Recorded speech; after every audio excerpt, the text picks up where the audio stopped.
এখন এই কোড থেকে নতুনদের অনেক প্রশ্ন থাকতে পারে।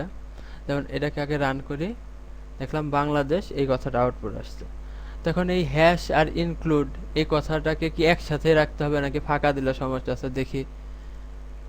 এই যে ফাঁকা দিলাম, এই যে ফাঁকা, এটা সরিয়ে দিলাম, এতে কোনো সমস্যা নেই। তবে এই কথাটুকু একসাথে থাকতে হবে। এই যে লেস দেন গ্রেটার দেন চিহ্নের মধ্যে stdio dot H, less than greater than চিহ্নের মধ্যে সিওর nio ডট এইচ, এই কথাগুলো একসাথে থাকতে হবে। কম্পাইল করি, কোনো সমস্যা নেই, কিন্তু এগুলো একটু সরিয়ে দিলে এরর ধরবে।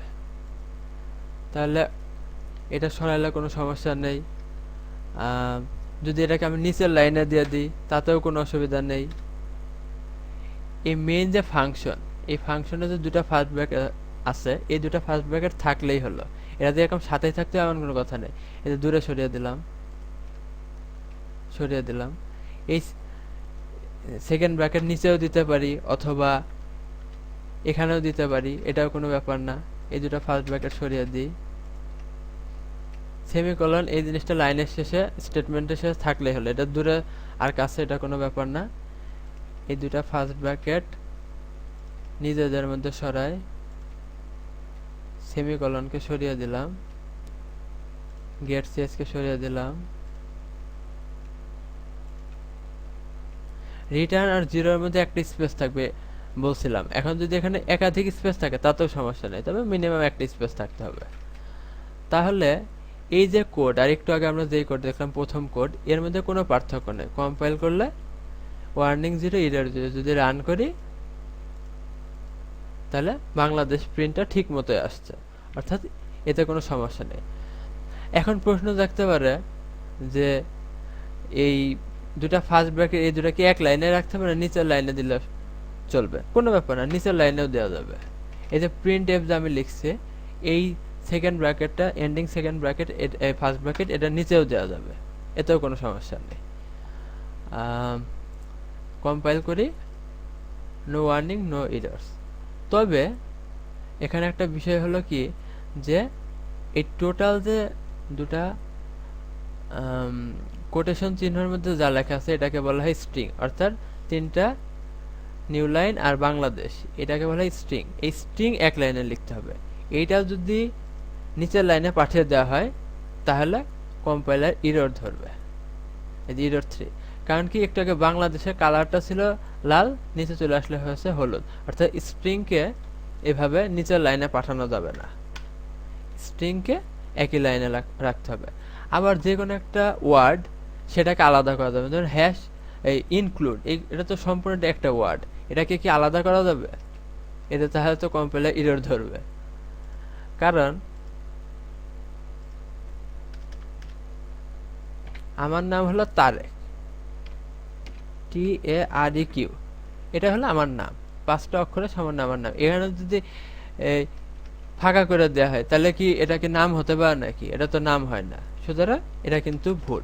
সেজন্য কোনো ওয়ার্ডকে আলাদা করা যাবে না। আমরা দেখি মেইনে যদি এই MA লিখে স্পেস দিয়ে IN লিখি তাহলে কম্পাইলার এরর ধরবে। আর একটা প্রশ্ন থাকতে পারে যে সবগুলো জিনিসই তো আমি ছোট হাতের লিখছি, অক্ষরে লিখছি, এখন এগুলো কি বড় হাতের অক্ষরে লেখা যাবে নাকি? যে না, সি প্রোগ্রামিং হলো কেস সেনসিটিভ প্রোগ্রামিং, অর্থাৎ সি প্রোগ্রামিং এর ক্ষেত্রে বড় হাতের এ আর ছোট হাতের এ, অর্থাৎ আপার ক্রেজ এ আর লোয়ার ক্রেজ এ এক না। বড় হাতের এ এর কোড হলো 65 আর ছোট হাতের এ এর কোড আলাদা 97। সুতরাং এরা দুইজন এক না। সুতরাং আমাদের যেখানে ছোট হাতের অক্ষর দিতে হবে সেখানে ছোট হাতের অক্ষর দিতে হবে। আমি যদি এখানে মেইনের এমটার মনে করি যে বড় হাতের দেব তাহলে হবে না। কম্পাইল করলে যদিও এখানে ধরেনি, কিন্তু প্রোগ্রাম এই যে এরর দেখালো, মানে এমটাকে বড় হাতের লেখা যাবে না। এখানে ধরতে পারছে না, কিন্তু রান করতে গেলে ঠিকই সে এরর ধরছে। তা আমি যদি আবার মনে করি যে আচ্ছা এমটা ছোট হাতে দিলাম কিন্তু মাঝখানে যে কোনো একটা অক্ষর আইটা বড় হাতে দিয়ে দেব, তাতেও ভুল। কম্পাইলার এখানে ধরতে পারছে না, কিন্তু রান হবে না, এরর দেখাবে। তো যদি টোটালটাই বড় হাতের অক্ষর দিই, ক্যাপিটাল লেটার, তাহলে তো অবশ্যই ভুল, রান হবে না। তাহলে যেখানে ছোট হাতের অক্ষর সেখানে ছোট হাতের অক্ষরেই দিতে হবে, MAIN। তবে এই স্ট্রিং এর মধ্যে যে কোনো কিছু লেখার স্বাধীনতা আমার আছে। এখানে আমি ইচ্ছা করলে বড় হাতের, ছোট হাতের বা যে কোনো ক্যারেক্টারও লিখতে পারি। এখানে যদি আমি মনে করি যে ডট দেব, প্লাস চিহ্ন দেব, গুণ দেব, মাইনাস দেব, বা যে কোনো অক্ষর আমি এর ভিতর লিখতে পারি, এতে কোনো সমস্যা নেই। ব্যাকস্ল্যাশ এই সেই, এটা কোনো ব্যাপার না। কম্পাইলার এটাতে কোনো ভুল ধরবে না, রান হবে। সুতরাং এই ডবল কোটেশনের মধ্যে কি লিখলাম সেটা ব্যতিক্রম, এটা আমার স্বাধীনতা। তাহলে আমরা এই কয়েকটা সমস্যার ব্যাপারে দেখলাম যে এই কোডকে আমরা এইভাবে লিখলেও কোনো সমস্যা না, কম্পাইলার এটাকে একইভাবে নেবে। ধন্যবাদ।